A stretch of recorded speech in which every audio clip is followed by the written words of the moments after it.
Good day, everyone. I am Ranoco. Welcome to Chapter 3, Planning Process. Assessment and Instruction. The role of assessment in planning. Assessment plays a critical role at every stage of the instructional cycle. It provides the data and insights educators need to make informed decisions about what to teach, how to teach it, and how to support students in reaching their learning goals. First is diagnostic assessment, pre-assessment. It occurs before instruction begins. Second is formative assessment. It conducted during the instructional process to monitor student progress. Next is summative assessment.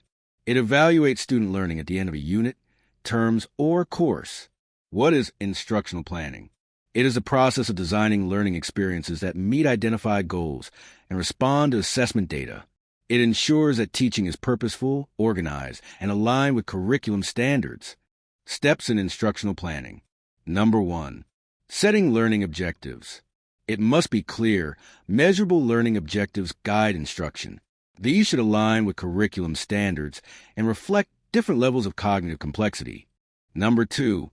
Designing instruction. Based on learning goals and assessment results, teachers select. First, the content.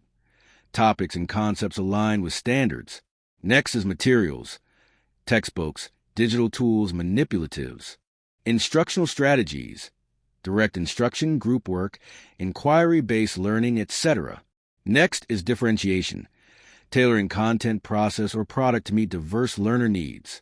Number 3 is instructing lessons.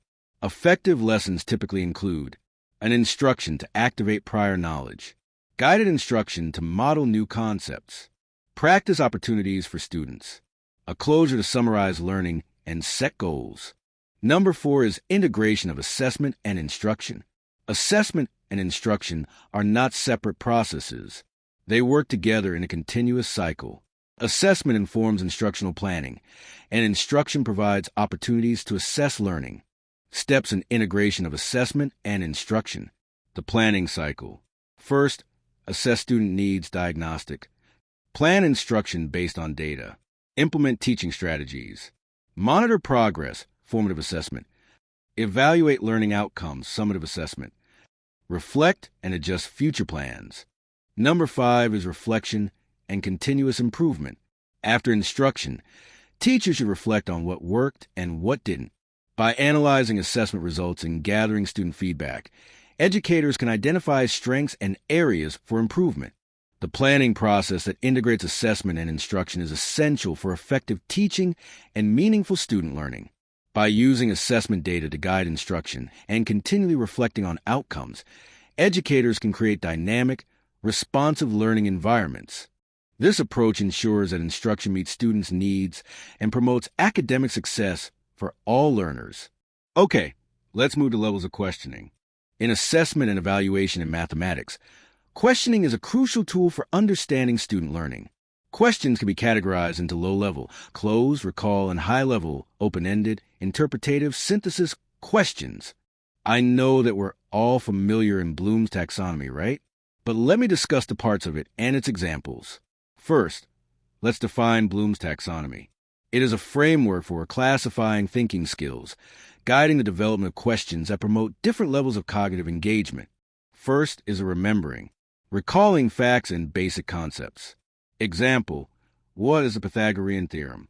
Next is understanding, explaining ideas or concepts in your own words. Example, explain in your own words how the Pythagorean theorem works. Next is analyzing, breaking down information into its parts and identifying relationships. Example, compare and contrast the Pythagorean theorem with another geometric formula. Next is evaluating, making judgment and providing evidence to support your opinions. Example, is the Pythagorean theorem applicable in all real-world situations? Lastly is creating, producing new ideas or products. Example, design a new geometric theorem based on Pythagorean theorem. Next is open-ended questions. It encourages elaboration, creativity, and reasoning. Example, for closed, is water a solid at 0 degrees Celsius? Yes or no? For open, in what ways can water exist in different states in nature? When to use, if you want to stimulate discussion or assess deeper understanding. These are the strategies used to enhance questioning. First, we have wait time. Allow 3 to 5 seconds or more after asking question. It gives students time to think, and it increases participation and response quality. When to use higher order or reflective questions. Second is probing and follow-up questions. These type of questions is to dig deeper into initial answers. Can you explain your reasoning? What makes you say that? Can you give an example? Purpose. Encourage elaboration and critical thinking. Next is Socratic questioning, a disciplined questioning method to stimulate thought and illuminate ideas. Types of Socratic questions. Clarifications. What do you mean by that? Assumptions. What are you assuming? Evidence. What evidence supports this? Alternatives. What other perspective exists? And lastly is the think, pair, share, a cooperative questioning strategy. Think individually. Pair with a partner to discuss. Share with a group. When to use. If you want peer discussion before group feedback. And now let's proceed to assessment techniques. Assessment techniques are the methods and tools used to evaluate, measure, and document the knowledge, skills, attitudes, and performance of individuals or groups. These techniques help educators, trainers, and evaluators determine how well learners are achieving learning objectives and where improvements are needed. These are the types of assessment techniques. First is formative assessment techniques. It used during instruction to monitor learning and provide feedback. Examples: exit tickets.